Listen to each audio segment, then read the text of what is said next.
ഞാനൊരു മരമായിരുന്നുവല്ലോ, നിന്നെ തണലേകി കുളിരേകി കാത്തുവല്ലോ. നീയൊരു പൂവായി വിരിഞ്ഞതല്ലേ, എൻ്റെ കരളിൻ്റെ ചില്ലയിൽ പൂത്തതല്ലേ.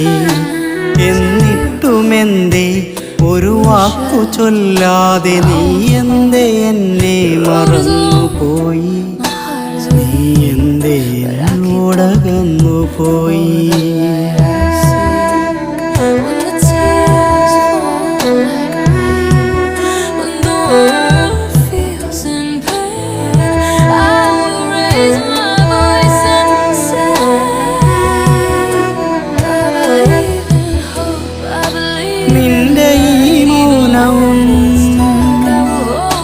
നിന്റെ ഈ മൗനവും ഇടരാത്ത മൊഴികളും കണ്ണു